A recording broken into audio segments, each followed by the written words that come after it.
Dear guests of the forum, my name is Sayan. I'm happy to present you EBRD Star Venture program. So what does EBRD do in a VC world? We do two things. We do investments and we do advisory.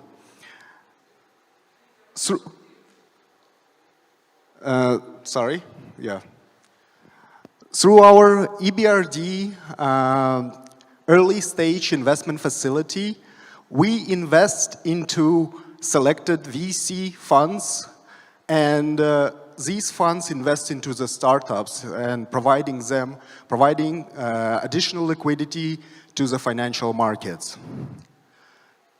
Second, we have our VCIP, Venture Capital Investment Program, that invests directly into high potential startups. And finally, we have our Enterprise Innovation Fund.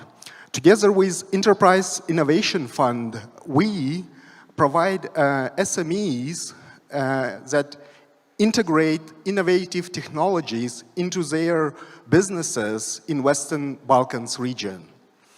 So what does EBRD Advisory Star Venture does? This is the overview of our program. We operate in 23 countries.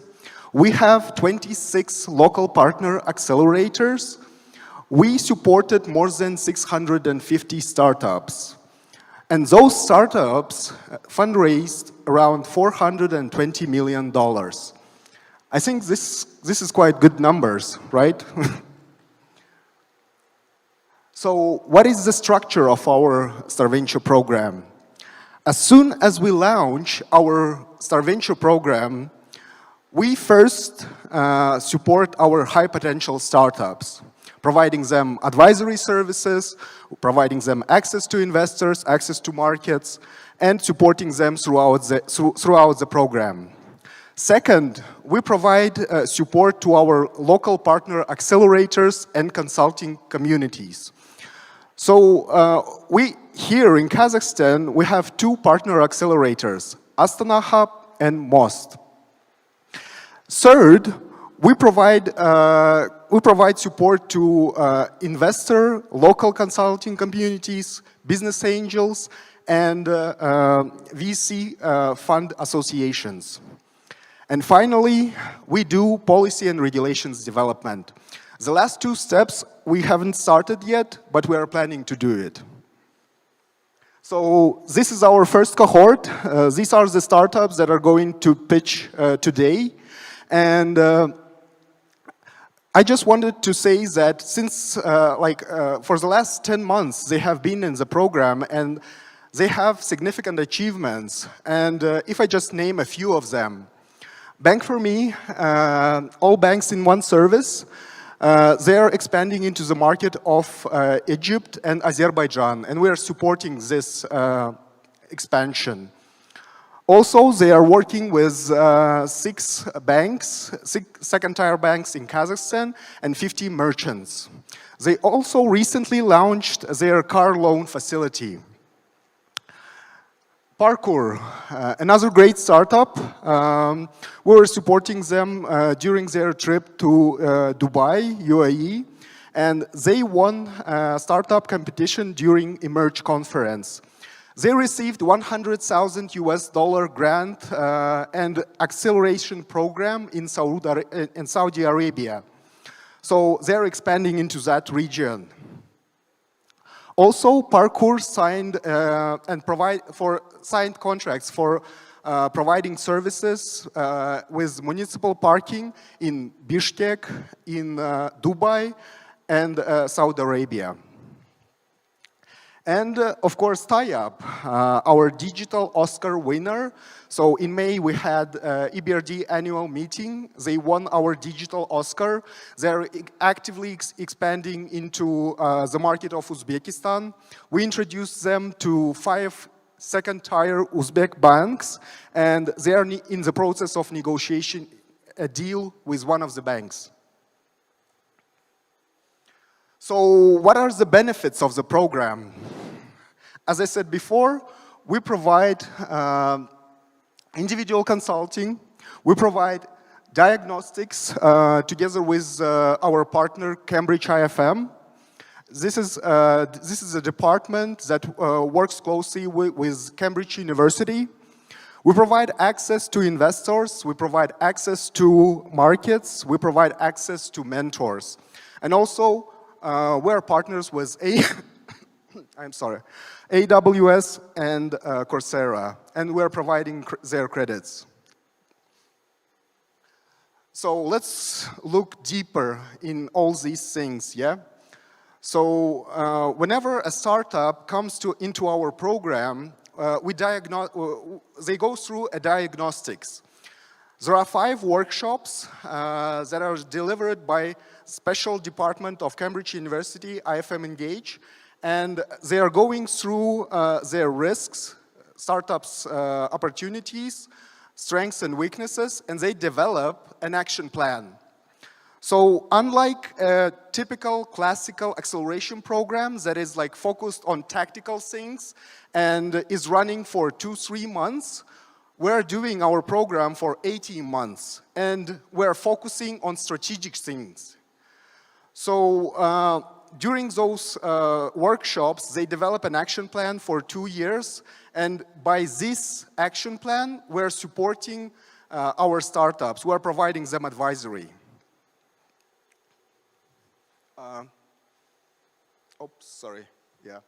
So every startup is unique.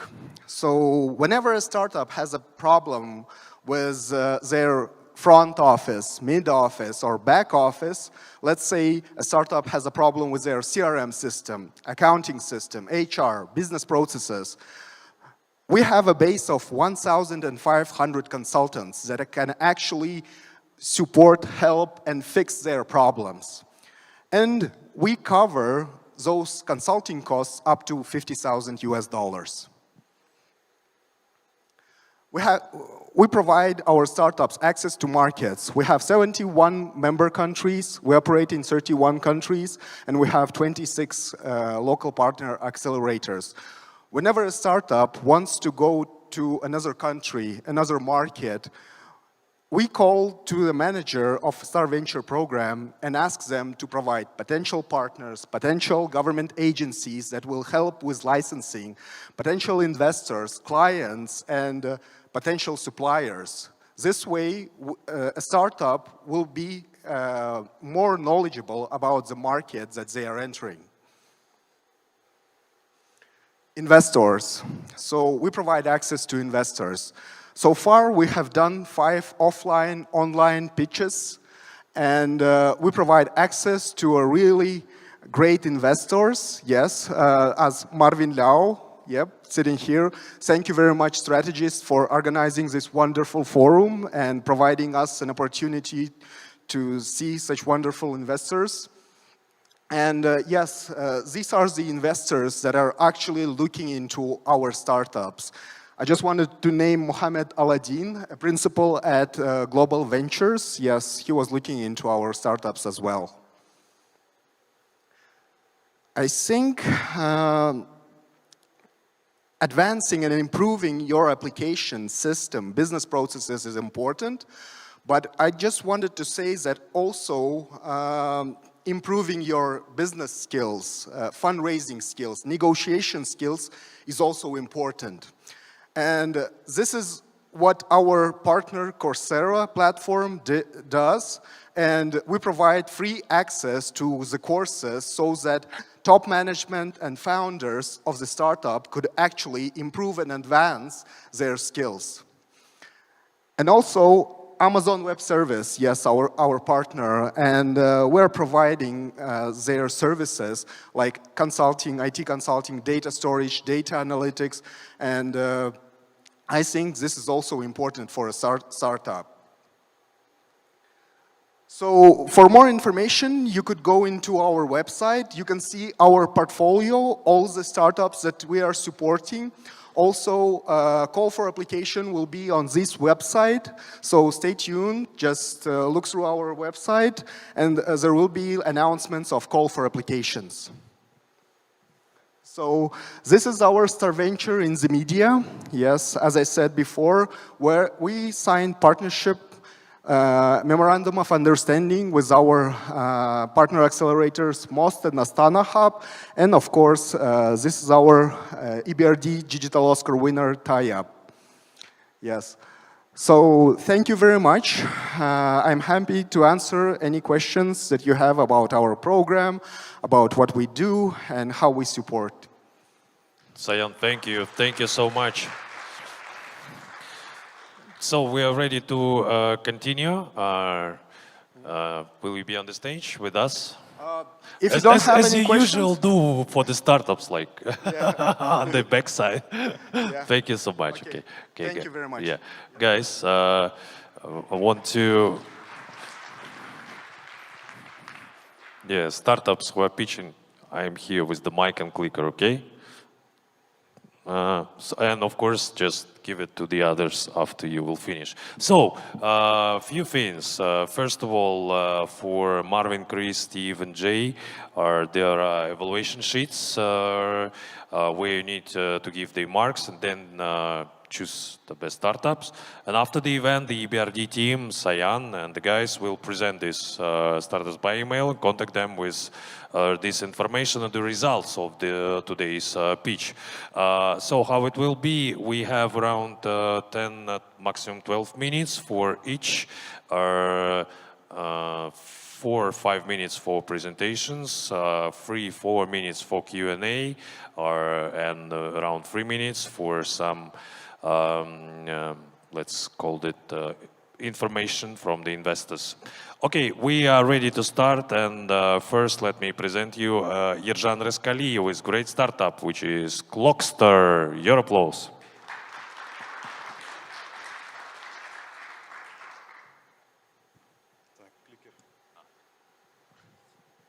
Раз.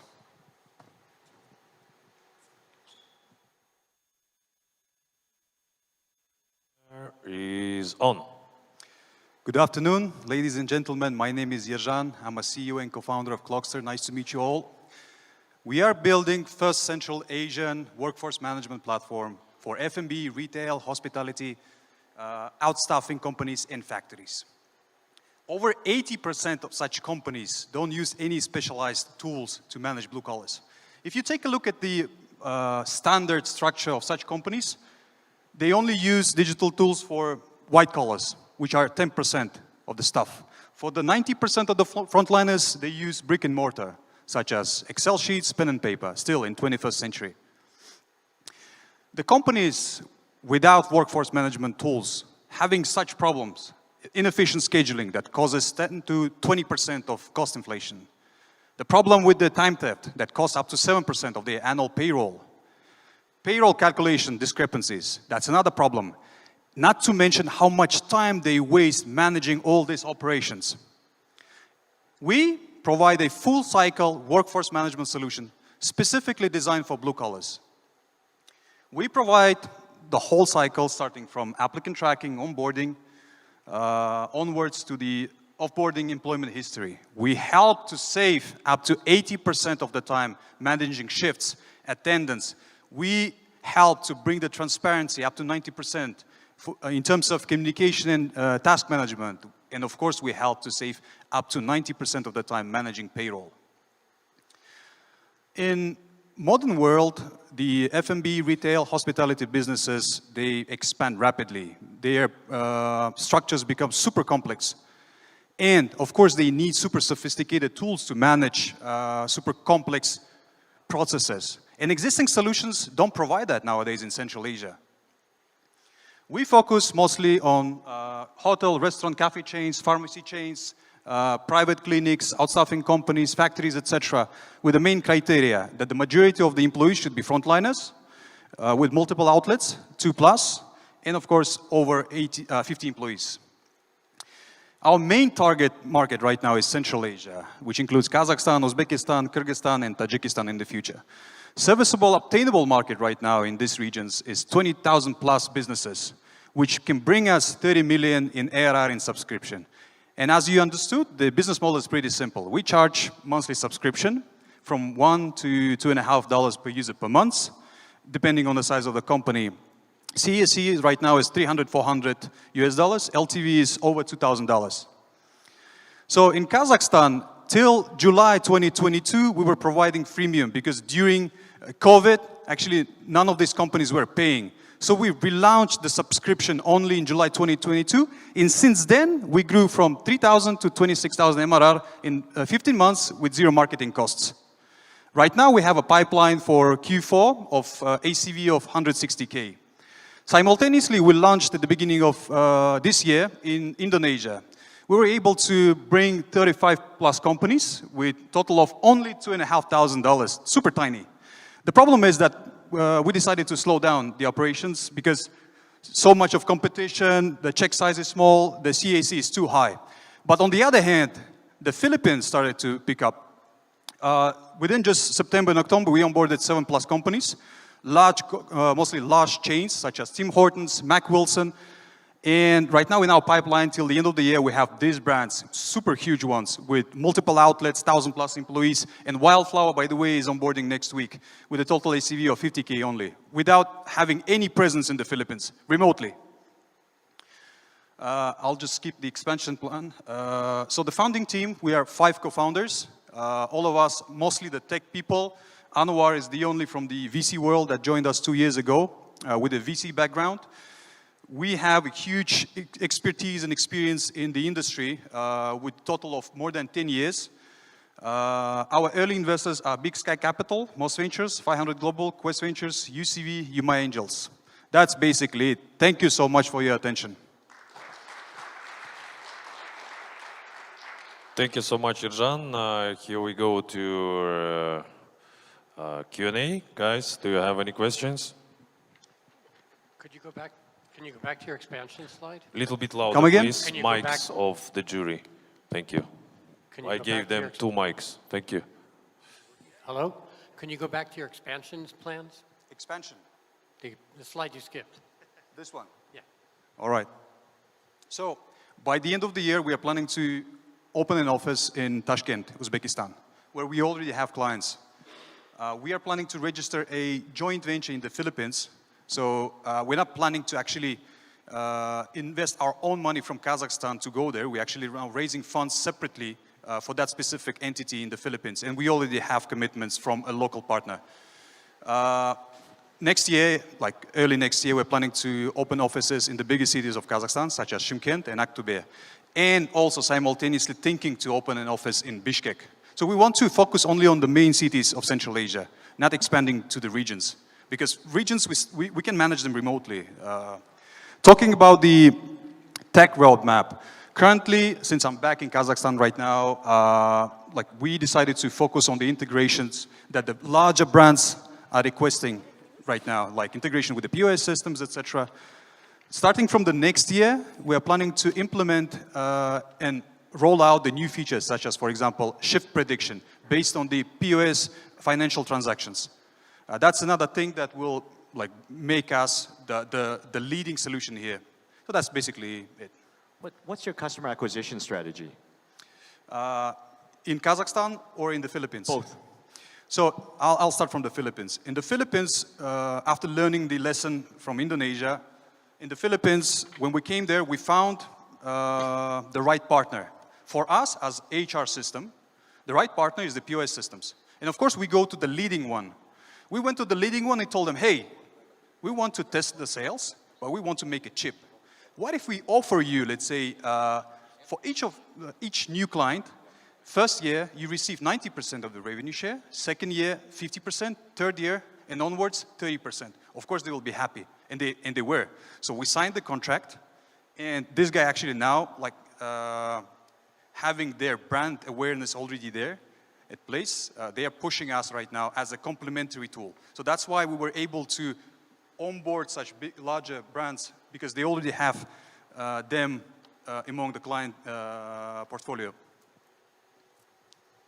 In Kazakhstan, the strategy is stupid. We've been here since 2018. Like, we are more or less well-known brand. We are the only brand, actually, that provides staff management solutions. So frankly speaking, we don't even do any outbound marketing campaigns. We only like sit and wait for the leads, and like on daily basis we receive from 20 to 25 high quality leads. So the problem, like we don't have any problems. We spend zero on the marketing. We only process the incoming leads. That's more than enough for us. In Uzbekistan, we want to do the same thing that we did in the Philippines, partnerships. So we'll be going to the companies that whose business more or less align with what we do in terms of the industries, offer them the revenue share model, and push it forward. That's cheap, and that's more reliable, I would say. Can you go back to your financial projections? The Kazakhstani one, yeah, I guess.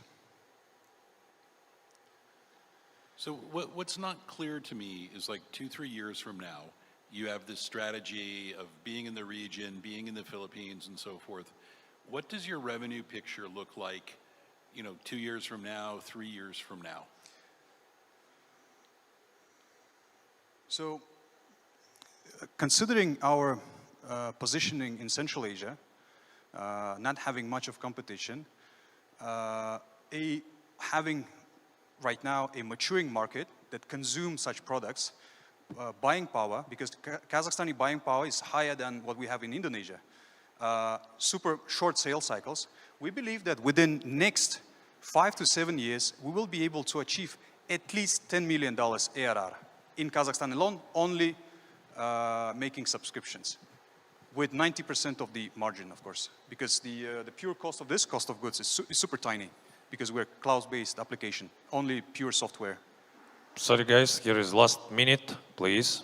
So why are you messing around in other places? Why are you investing any time and energy in Indonesia, the Philippines?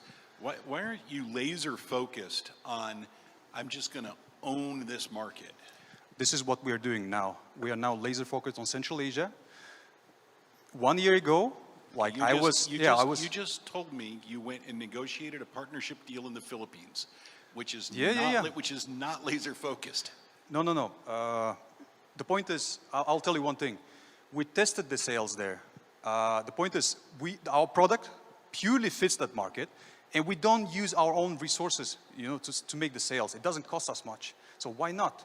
Because Kazakhstan is a super tiny business. If you want to go to the VC and ask him for 500K, he will never give you, because he doesn't see any potential growth of the valuation of the company. But if you sell him the story about the Southeast Asia, that's a totally different thing. So then why aren't you focused on Southeast Asia? Because, as I told you, we've been there. I spent there more than a year. We realized that there is no money, especially in Indonesia. We came back. Now we're laser focused on Kazakhstani market, but with a huge experience now, right? Okay, guys, are there any questions, or are we finished? Okay, thank you so much. Here was Yerjan Raskaliyev. Thank you so much. This great startup, Clockster. Good luck, brother. So when we continue with the next one, it's Amirkhan Omarov, and the name of his startup is Parkour. Let's give him some applause. Amirkhan Omarov. Thank you.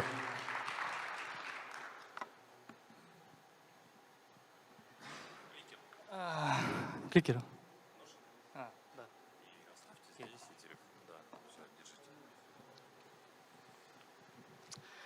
Hi everyone.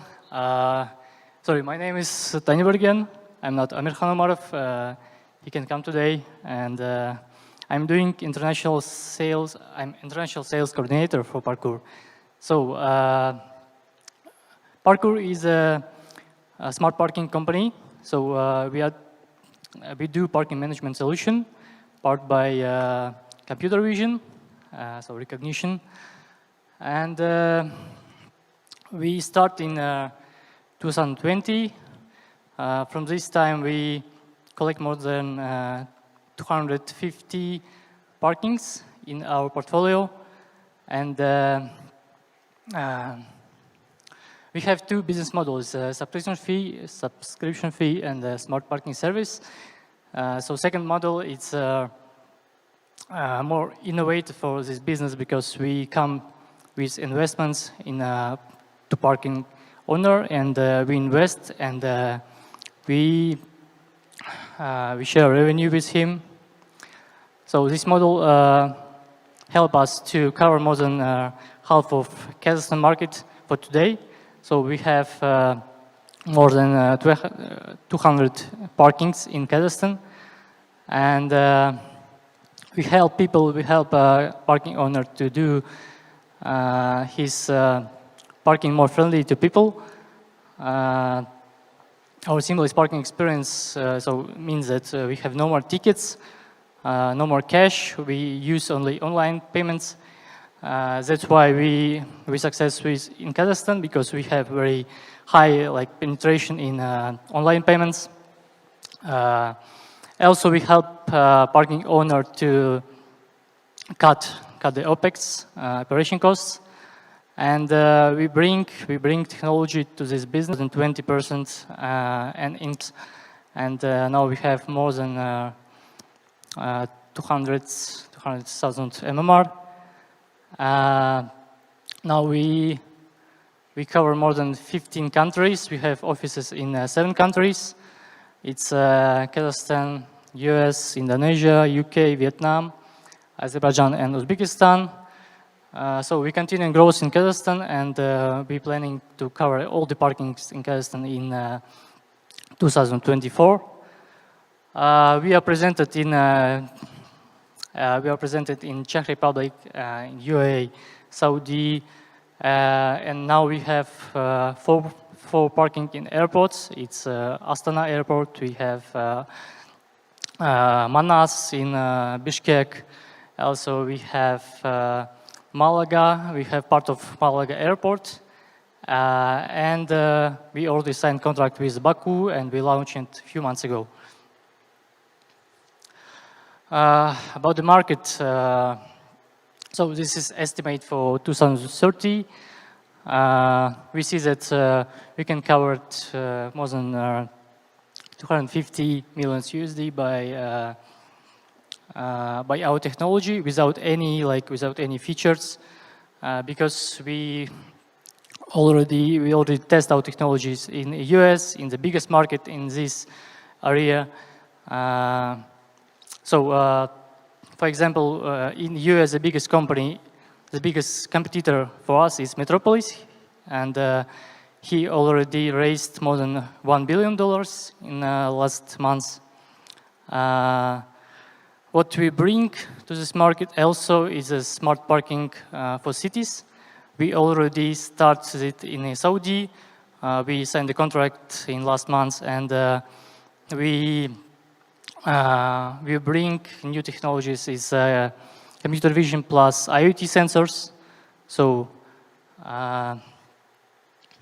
yes, that's one part of which is growing in big markets. So it's city parkings, and here is a mistake. Today we have 2.5 million yearly income, and in next year we want to grow twice.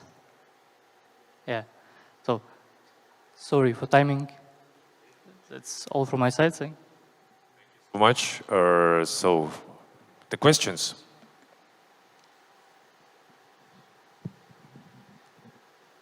Thank you for your presentation. I think I missed how your business works. Like what are these cameras? How do you install your services or products? So in Kazakhstan, basically we work. We bring our cameras and our server. We connect it to any of barriers. It could be gates, it could be barriers, normal. We manage it, and also we bring analytic, because we have server, we have recognition, and we collecting data. In US, we are working with parking operator who already is there, and we bring technology, because many of them works in an old way, like they collect money by hand. They work with cash a lot. Yeah. And in US, we already integrate with 5 parking aggregator as Park Mobile, for example. In Europe, it's Easy Park, sorry. Yes, so we work with them, and we bring new customers to parking owner, and we bring new locations for these parking aggregators. Can I ask, can you tell me a little bit about where you're getting most of your revenue right now? Because you're geographically Airports. No. Which geography? So which countries are which are your main countries that you're making most of the money from? For now, Kazakhstan is the first one because we start many years ago, and second one is UAE. We have more What percentage? Can you tell me the rough percentage? I think more than 70% in Kazakhstan. 70%. Okay. 10% is Middle East. 10% is US market. Okay. And last is CA like countries, Tashkent, Bishkek, yeah, those countries. Also, we are in Vietnam, but our revenue stream from Vietnam only starts, so we don't know for sure. You mentioned that you have a presence in 25 countries and revenue in 15. I mean, somewhere we present only with one parking, so it's so small, yeah. How do you manage 25 countries from Kazakhstan? Look, when we sell technology, we don't need to manage like we can just do some marketing for this country, and we work with the hot leads who comes to us, and we send engineers, we send some of project managers to launch it, and that's all. Like it took 2 weeks to launch it. Could you go back to your financial projections? Yes, sorry. You passed it. Which one? The next one. Where'd it go? Where'd it go? No, the other way. Oh, Keep going. One more. You said there was a mistake here? yeah. I mean, here is 2023 every time. Oh, okay. Yeah. So what year? The last one is, it should be 20, When do you hit 100 million in revenue? 100 million. What 2030.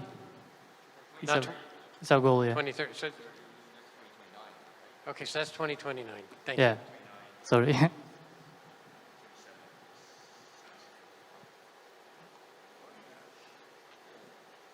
24, 25, 26, 27. Yeah, who knows? All right. What year is 2.5? It's now. Like, Now. now, This. now Okay. it's low. Yeah. Okay. Right. The real 2023. It's actually a little bit more, but yeah. And the other number is how much you're losing every year, or no? That's your MRR. Number in parentheses. This one is The number in yearly. parentheses is your MRR? No, it's yearly. Yearly Okay. income, yeah. Sorry. When are you profitable? What again? When are you profitable? We had break even, so we Now? already. Okay. So you don't need to raise any more money. to come to Thank you big for market. laughing. Yeah. In US, of course, we need some investment because we have small team, only 5 people in US. Gotcha. So I've seen probably 20 different companies doing something in this sort of automated parking space, from embedded sensors to cameras to Bluetooth to whatever. Who are your, you sort of said we have competitors and then you moved on. Who really are your competitors and why do you win against them? So most of our competitors do sell technology, but they not invest in the hardware. So when we come to our client, we say that we can invest in hardware, we can buy it. You pay only subscription fee or you share revenue with us. But most of our competitors just bring technology with some price. So you should pay for something, but you can set them without money. That's the difference, yeah. That's the difference. Okay. Thank you, guys. Thank you so much. Let's Thank you. give some applause to Amirkhan Umarov from Parkour. Амирхан, я тоже стартапер. Ты такой вроде умудренный. Mirhan, I'm also a startupper. Don't be shy. You're a wonderful guy. Great Да, presentation. есть не Амирхан. So everything is okay. So the project is really cool. Now let us continue. The next one, let me introduce you, Ali Mahmoud from Tayab. Let's give him some applause, please.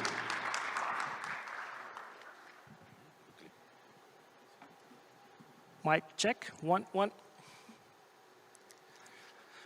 Hi everyone, my name is Ali. I'm the CPO of Tayab. We are a halal neobank for modern Muslims.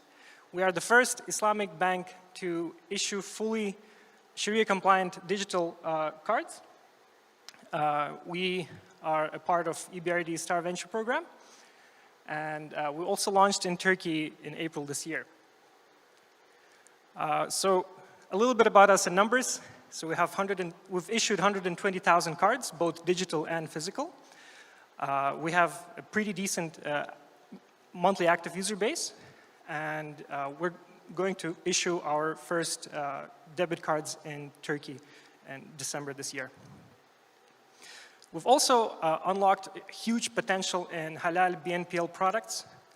When we first announced that we're launching our Sharia-compliant car loans, as you can see in the slide, we really increased our growth metrics and our acquisition. We are a highly experienced team of specialists who work in banking, fintech, and startups. And we're driven by our mission to trend up Islamic lifestyle by providing innovative halal products and services. Now you might be thinking, what's the connection? Like why halal? Why neobanking? Let's put that a little bit into perspective.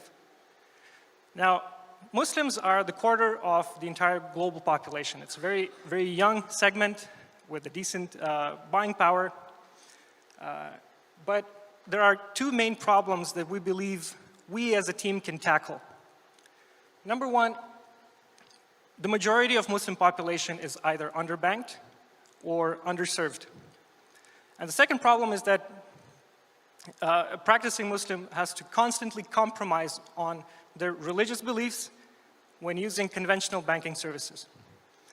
That is why we build one app for all Muslim needs. So as I mentioned, we have fully Sharia-compliant digital cards. You can onboard within the application in just a minute. You don't have to file tons of paperwork. You don't have to go to any branches. Full KYC procedures, everything is done in just one minute. And as I've mentioned, we've unlocked huge potential in halal financing, in halal BNPL products. And we've launched our fully Sharia-compliant car loans. And in just 1 month alone, we had 3,700 applications. We've given out 135 loans valued at $2.5 million. Apart from financial products, we also have fully support a Muslim spiritual day-to-day journey. So we have spiritual features such as prayer time. You can also find mosques and prayer rooms. You can even ask questions to qualified imams fully anonymously. And we have a Tayab journal that raises awareness around personal finance, Islamic finance, and productivity. Now, we're just getting started. We're planning to launch our first investment platform, fully Sharia compliant, in the coming year, and the first halal online insurance.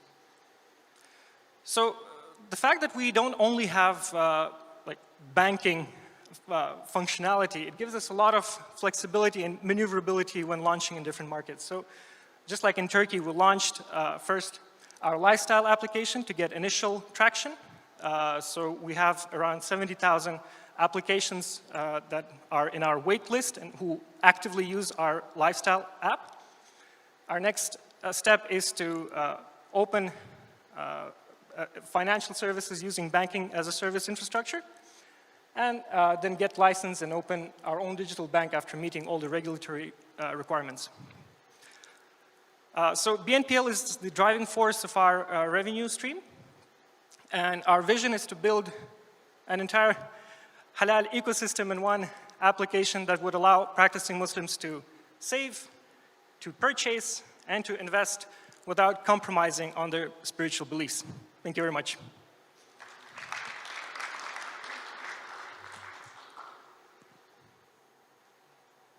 Are there no other halal super apps? Sorry. Don't do that. I'm so sorry. Are there no other halal super apps? Actually, there are. Just a couple of weeks ago, I've been in a Halal FinTech Summit, and we can see that there's a decent surge of halal-specific apps. But the thing is that very few of them are like neobank-centric.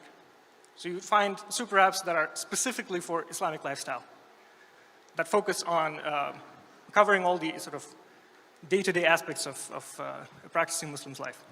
We did the other way around. So we're like a neobank first, and we add lifestyle features second. Can I clarify? So you're mainly in Turkey right now, right? Or are you in other Kazakhstan. markets? I'm so sorry, yeah. Kazakhstan only, Kazakhstan? in Turkey, or? And we've launched in Turkey. Launched in Turkey. And So we issued we have 120,000 users in Kazakhstan who actively use their debit cards in their day-to-day transactions, and we have a user base of just first Islamic lifestyle application in Turkey, and we've partnered with a halal bank in Turkey as well. So we are planning to launch our first cards in December in Turkey. Where do you go after Turkey? We're interested in Saudi Arabia, and we're researching Malaysian market. And as Sayan mentioned, we're also entering the Uzbek market, Uzbekistan market. Most important question: is it haram to want a Lamborghini? No. So, you know, you're issuing the debit cards and the buy now, pay later stuff. Right. You didn't walk us through how you actually make money. That's a great question. It's through the BNPL product. So, see, we issue our loans using Murabaha deals, right? So if you, I'm not going to go in Islamic finance tangents here, but we have a markup fee when we give out loans. So that's where we earn, and we also earn through interchange whenever our clients purchase products using our cards.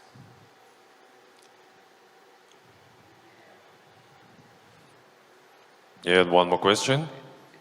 Yeah, may I ask what the market opportunity is in Kazakhstan? So it's 120,000 users that you have currently. Right. Right. And so are you targeting the underserved and unbanked? Like, who's your target demographic, and why would they want to convert their banking to you? Yeah, as I've mentioned, like this is, like you've asked about in the previous pitch, how do you stay laser focused, right? And this is what keeps us laser focused. We see there's a growing population of practicing Muslims in Kazakhstan, right? I'll give you just one example. Just a few hours before my pitch, it's a funny coincidence. One of my friends who's a practicing Muslim, he's asking me like, how can I get a car loan? I don't have any options because I don't want to compromise on my religious beliefs. And yeah, here you have it. I said, okay, well, we have car loans.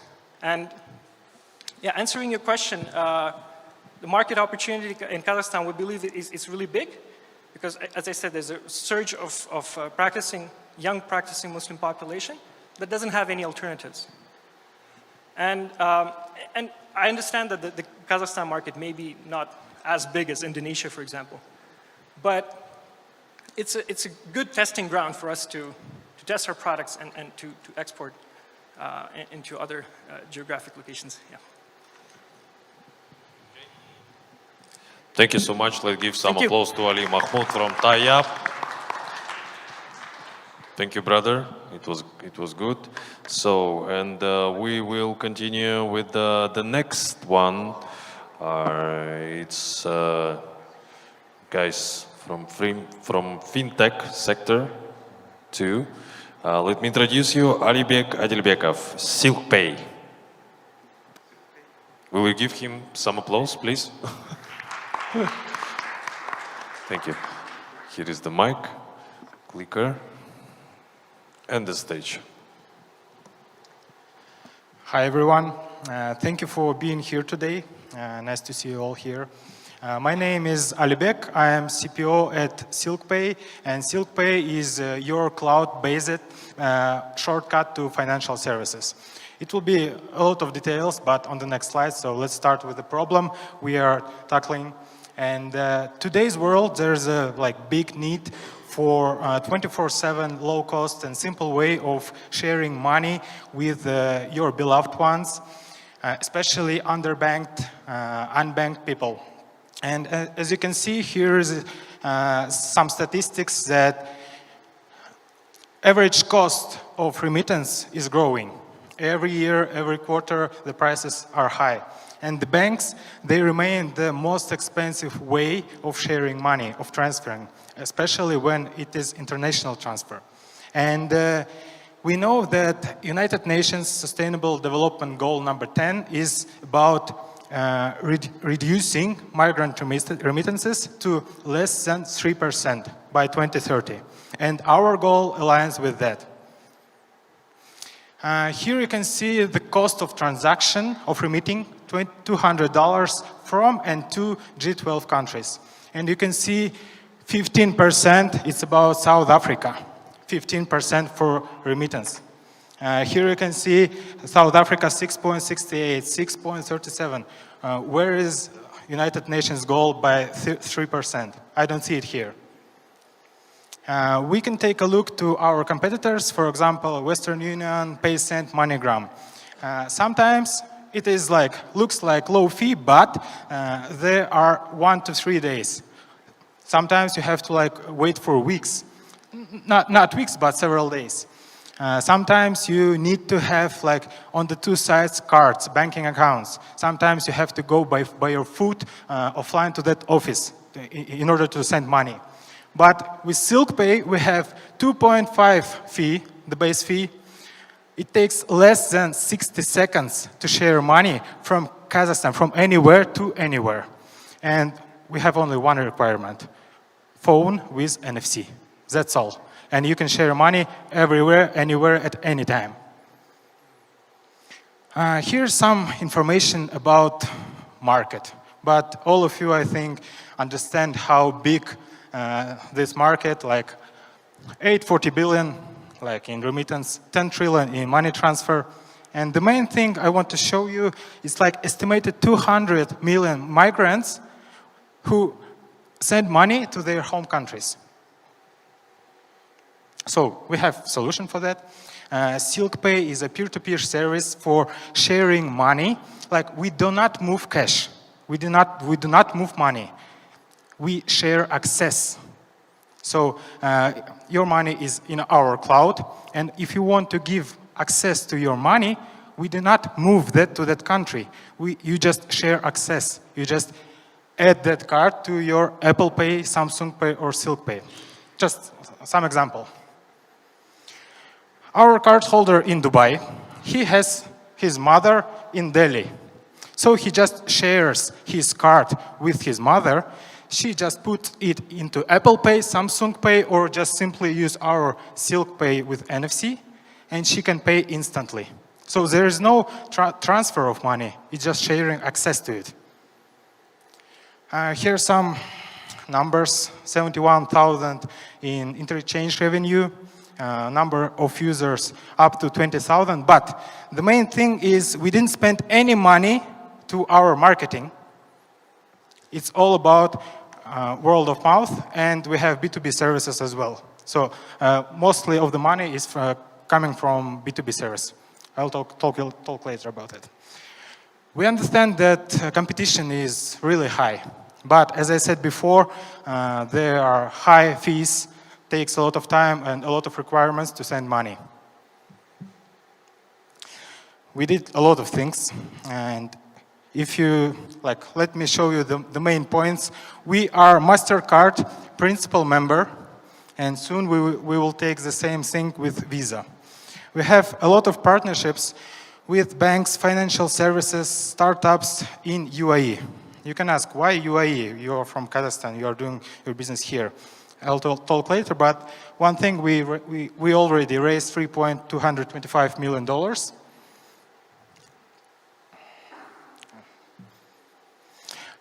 Like quick look to our roadmap. First launch in Sudan, after UAE, launch in Kingdom of Saudi Arabia and Southeast Asia. After that, European Union, UK, US, and Latin America. At this slide, like a lot of words, but if we keep it simple, like we have B2B services. Here is our bank as a service system that we already sold to Ziraat Bank, which is the largest bank in Turkey, and the Kazakhstani branch of Ziraat Bank is Kizai Bank, and we provide service for them here. Just yesterday, Card B launched their product in partnership with Binance, and we provide full backend service for them. So Binance users can issue digital cards, and we provide that service. And here we can earn a lot of money with B2B service. After we grow, we have multi-currency wallet in order to open the cards in local currency. Quick look to our roadmap. Here you can see a lot of stuff can be done, but in order to do all that stuff, you need to be presented locally in that countries.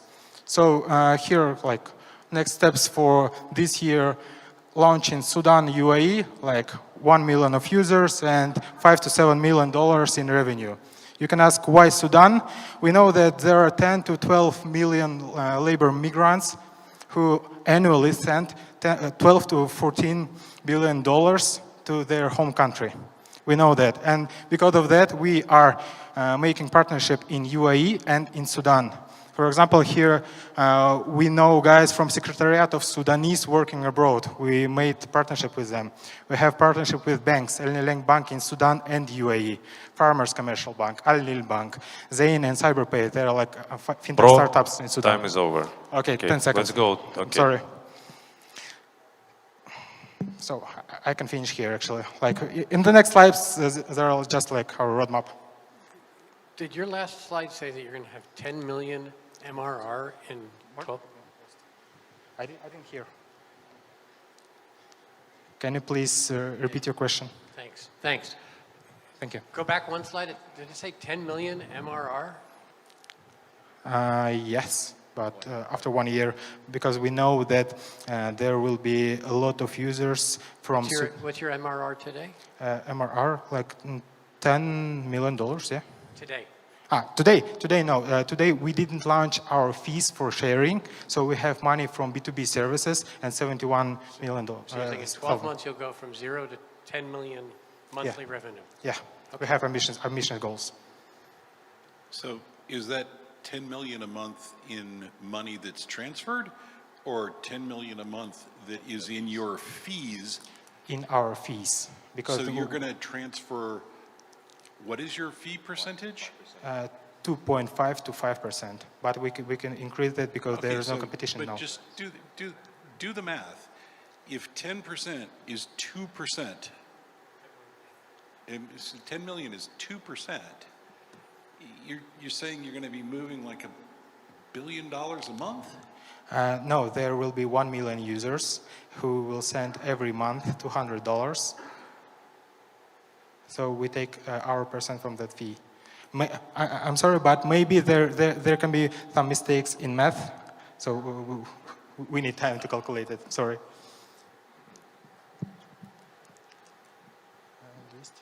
Just a mechanical question, but how do the migrants get the money into your system? Nice question. Let me just show you. We have MBEMI Pay in UAE. It's our partner who can collect all the cash with terminal and put it to our system from UAE. It's the first step to take cash and top up our cards. Of course, they have ability to top up with any debit card as well. Do you do revenue share with those organizations as well? Yes, we have their commission inside. Okay. So the 2.5% that you're getting, you're going to share that with your banking partners. 2.5, it's a minimum fee. Like Sure. we can increase it, and yes, we will take a part of it to them. And then the foreign transaction fees and everything Yeah, else. yeah, of course. There are a lot of fees inside, like for taking money from SilkPay to another card and lots of stuff. And as well, like B2B services on SilkPay. Like, Thank you very much, Alibek. It was really great. And we want to introduce you our jury. Our next one, we have last two guys. First is Jangir Januzakov from Invest Bank. Let's give him some applause, please. Jangir. Clicker. Yeah, and our judges, I have a request for you, a little bit louder with your questions. Thank you. Right. Can I start? All right, I'll start. So good afternoon, everyone. My name is Jangir. I'm here to present you Invest Bank. We're an AI-powered digital private banking platform. Our goal is to create access to the whole financial universe and create competition and shake up the private banking industry. But first, let me, wait, what? There is a, okay, there is a slide missing. There is a slide missing? There is a slide missing. Slide missing. Our guys is right there with the slides. Yeah. Keep going. Don't worry about it. Like. Apologies about that. You are cool now for this moment. Invest Bank are really great guys. Why you worry about slides? Don't worry. Oh, please. it's an important slide. Okay. All right. It's not showing. So, okay, I'll just keep talking, and once it's fixed, well, I'll go back to it. So I would like to tell you a story of John. He's not here. John is in the category of mass affluent people. He has around $1 million US net worth. What are his goals and what does he want? His goals are, he would like to create some retirement planning account. He would like to make some savings maybe for some extra real estate property. And you would be surprised to find out, but John and people like him are one of the most underserved people on the planet. What we found is that for people like John, who is in the category of mass affluent people, he would be only able to access a decent service for huge commissions. People above that, the high net worth individuals, they would be able as second-grade customers for private banks.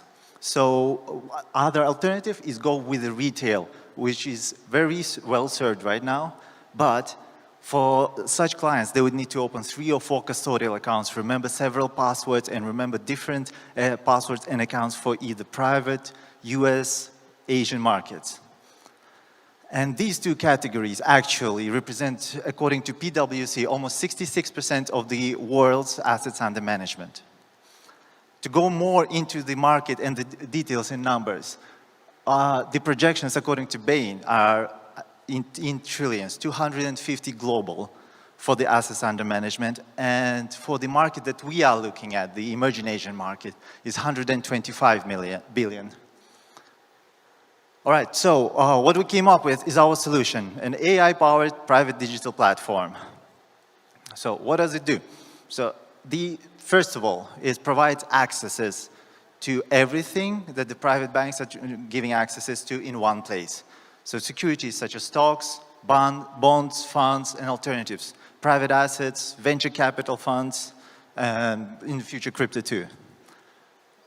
On the other side, on the services, we give news and research, we give human advisory, a fancy word for human advisory, and also we give AI advisory. To go into detail, why are we AI-powered? We are AI-powered on 3 stages. First, we give our clients a one-number representation for how any asset is performing or is projected to perform in a short run. We call it an alpha score. Second, it's our proprietary value scoring system, which is built on top of ESG, which just takes a lot more information than the classic ESG scoring system. And thirdly, we're empowering our clients to build their own portfolios regulated by their risk preferences and optimized further by our AI engine. Right, so what's our business model? How do we make money? In general, there are two pathways that we have, is B2C and B2B. B2C is focused primarily on the platform fees and advisory fees, while B2B has white label solution partnerships. We are currently forecasting the blended average is 0.9% per dollar of assets under management on the platform. So our team has strong, ambitious, but we have experience and skills to back it up, ranging from investment industry, unicorns, and the big tech and big corporations.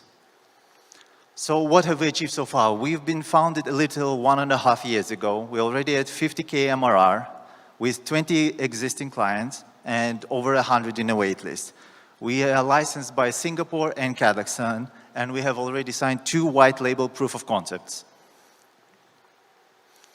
So what are our next steps? Our next steps is to iterate and improve on our existing solution.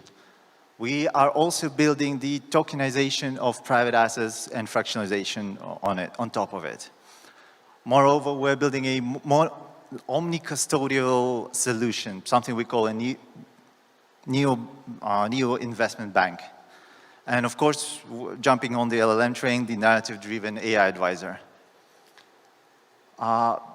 Thank you for listening. We would like to welcome you on our path to shake up the investment, the private banking industry, and we're open for further demonstrations and questions. You're going to turn that. Okay, yeah, I'll do it. Thank you. No worries. All right. Can you tell me about your B2C versus B2B strategy? Which is a bigger opportunity for you? Currently, we value our B2C as a bigger opportunity. Do you mind if I check something first? Oh, yeah. So, some appendix slides for the questions. So what we are targeting right now is according to same Bain projections, what we're looking at is that assets under management on the digital private banks would be for the emerging Asian market, around 92 billion by 2025. 67% of those are our target audience, the affluent and high net worth individuals. And out of that, we're targeting around 400 million people, 400 million of assets under management, which is, I mean, we multiplied by 0.9, rounded up a bit, so it's 4 million of revenue. And on the second side is, I would like to show you the numbers. Same, according to Bain, by 2025, we'll have 17.7 million people in the Southeast Asia and Central Asia market that would be accounted as high net worth individuals and affluent individuals. So how do you earn the trust of the consumers to go onto your platform? So you're the head of AI. Yeah, I'm the head of AI. So how do I trust that your AI is going to generate better alpha for me and trust that? Okay, so I would like to answer it in 2 steps. First is our founders, Oljas and Talgat. They already have a reputation experience both in Kazakhstan and Singapore in the fund management and asset management. They've shown themselves successful over long periods of years. So we have a reputation that we can build up upon. That's how we bring our first clients onto the platform. And second, well, my best explanation is probably I can show you out of sample performance. I can give you my USA experience, and that's pretty much it. I mean, there are metrics to show for the AI performance. If you'd like further discussions, we can meet up afterwards. But maybe in your pitch, it would be very useful to have that as a proof point, right? All right, that's a good point. Thank you. Actually, for the entire team, it'd be helpful to have proof points of the backgrounds, any brands, anything that you know, if they've launched companies that have been successful. It just, when we're looking at this, it just is unclear about their backgrounds. All right, so we'll do that, Yeah, definitely. we don't recognize these successful people. That's needed. Why do you have a wait list? Why don't you have all your clients onboarded? So currently our platform is on the beta stage. There are some issues and bugs we're improving and iterating, and our full launch would be this winter. So January is the latest that we're planning to do a full-scale launch, and we'll start onboarding everyone. So you say you're at 50K MRR with 20 clients. It would be really helpful to be able to see the math, because I'm trying to do the math in my head that, is that 50K, assets under management? Is that 50K being generated by the fees from the 20, accounts? From the 20, we have a few clients that are on the border of high net worth to ultra high net worth individuals. Okay, so that's not representative, though, of your... Yeah, but they still are using our platform. That's fine. And you sort of go back to your competition. So this is our competition, yeah. So our primary competition is the private banking, the old school private banking, or the new age digital private banking, such as Onyx, Alpian, or Swissquote, or maybe you've heard of Vega. They raised a seed round of $8 million just like a few months ago in UK. Yeah, it would be great to see this kind of stuff. It's just my this is not the presentation. No, I'm saying it would be great to see these kinds of things quantified, because it's like ease of use, X. I mean, it's like, give us comparisons that we can see through metrics, right? As opposed to... That's a fair point. As opposed to your opinion. That's a fair point. Yeah, we'll do that for the next one. Thank you. Do we have time for one more, or we lost our moderator? Yeah, let's keep going. So I liked the way you started with your story about John, who's underserved and overpays.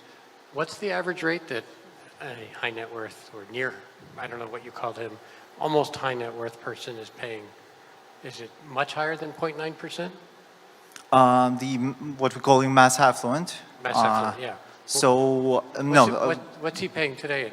I can't give you the exact numbers because... Average? 3 to 5% for services like City Gold. And Jane next to John, what's she paying? She is probably not getting replies from the UBS RMs, as she's kind of a second-grade client, and she's not getting offered all of the accesses that they are preparing for the ultra-high net worth clients who are priority for them. Okay, thanks. So it's a little bit of a different issues, but we're trying to build one platform to solve like 2 of them and provide access to everything. Thanks, good answer. Thank you. Thank you so much. So, ladies and gentlemen, dear judges, I want to present you our last startup in this EBRD Star Venture session today. And here is a great project. The name of it, UVU. Did I pronounce it right? And brother, can you remind me the name, please? Here is Madiyar Toleugali. Your applause, please.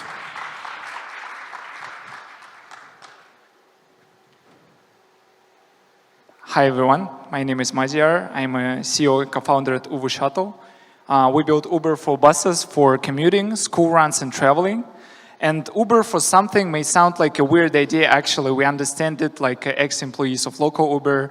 And, but we have 5 million USD in annual sales and backed by McKinsey managing partner. So please pay attention to my presentation. Don't sleep because I'm the last one. Owning the car looks like this in commercials, but in reality, we all stay in the traffic jams, and more than a half of all CO2 emissions are generated by cars. We all know that. People live, study, work, sightseeing next door, but travel separately every single day. Which creates, why this is happening? Because there's still no massive untapped market and crowded places, providing less costs, aggregate the supply from another side, bus providers from another side to providing more profit in one single app where passengers can travel together by one single shared road network. The product is like Uber for buses, and it's easy, like a passenger app, driver app, dispatch panel, and CRM, but it's all easy software. The thing is more in technologies, and we apply AI for face ticketing, our writing and pricing engines, and timing prediction and control of our operations. The business model is light asset. We have on average 20% margin from school runs, corporate shuttle, and regular rides from airports, railway stations, and intercity rides. Few unicorns emerged in the segment in the last few years. It's Via in the US, Zoom, Flixbus, Swivel, and other unicorns, but still no strong regional players in Central Asia, Middle East, and LATAM regions. Our competitive advantage, we believe that we have more sustainable growth strategy with a cash positive business logic based on B2B TaaS and focus on emerging countries in Central Asia and Middle East. The last month we reached 1 million in annualized recurring revenue and raised 1.1 mil from leading local regional VCs. And we are planning to raise 5 million summer 2024, having 200K MRR. And yeah, we pioneering the infrastructure for driverless buses.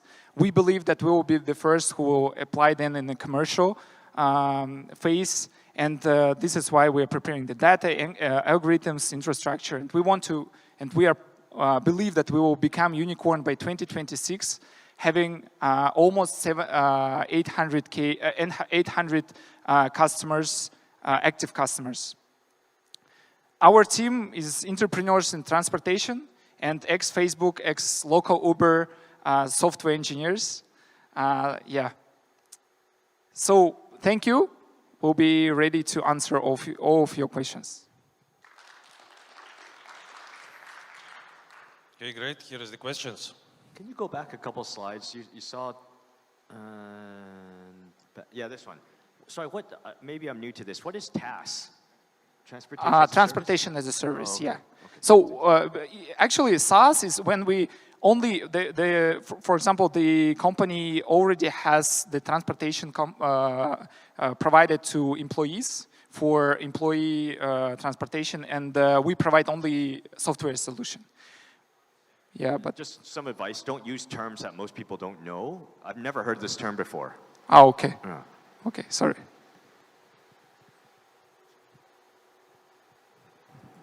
So it was not clear to me, do you like lease the buses? I mean, you say you're sort of, I didn't sort of.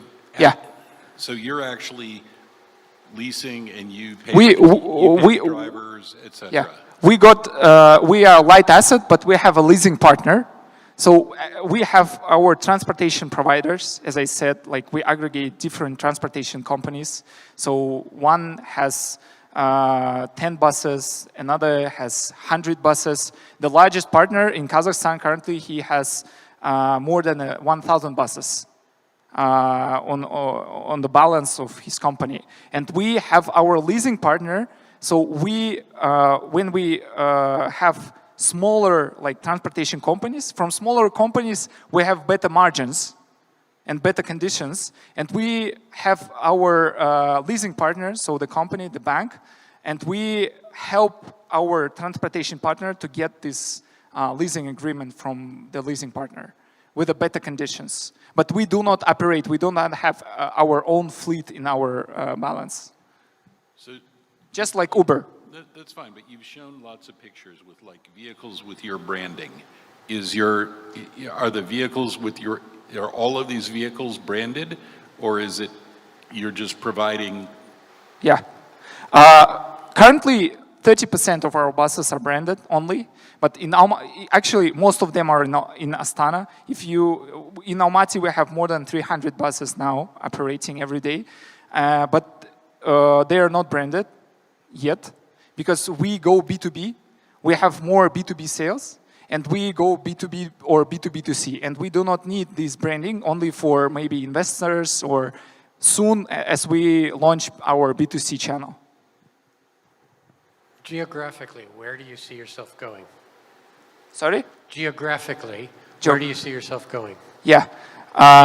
We see that there's no strong players in Central Asia. Yeah, we don't have direct competitors in this segment, in bus segment. We're the only like software in new like generation company in the bus segment in Central Asia, and the market is 1.5 billion in Uzbekistan, Kazakhstan only. 2 countries, 1.5 billion, our like target market.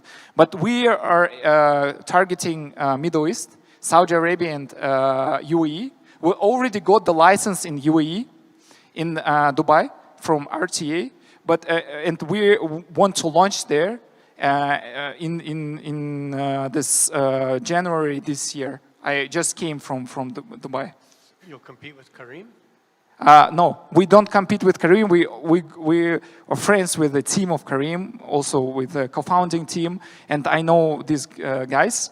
They don't have buses. They don't have buses. They don't have for school runs. There are private companies like CTS there, but we can like compete with such companies. We are more about like partnering with Karim rather than competing. So what are the barriers to entry to stop someone who says, wow, this is a great idea. I think I'll do it too. Yeah, of course. So first of all, for why in Kazakhstan we have a really strong competitive like position, because we when we get all those B2B contracts as a first player, but when you are the first player, you get B2B contracts, and bus drivers and bus companies, they want to work with a company which provides utilization with different use cases. So our key competitive advantage is that we provide school runs together with a corporate shuttle for employees. So the transportation company gets school runs from us in the morning, then corporate shuttle together, and this is why we are like interesting to them. And for other partners, it's different to get those contracts in the, so it will take time. But when there is a competitor already on the market, so the thing, of course, in the license, for example, if we take the market in UAE or in Saudi Arabia, it's about the license. Yeah. Thank you. Good. Thank you very much. Before we will continue, just one question to our judges. How guys, what do you think about the startups? Yeah, thank you so much. Me either. So let's give some applause to all our startups, to great program from EBRD, Star Venture, and of course to our judges. They will make some notes, and dear founders, dear teams, the feedback will be later from EBRD team to you. Thank you.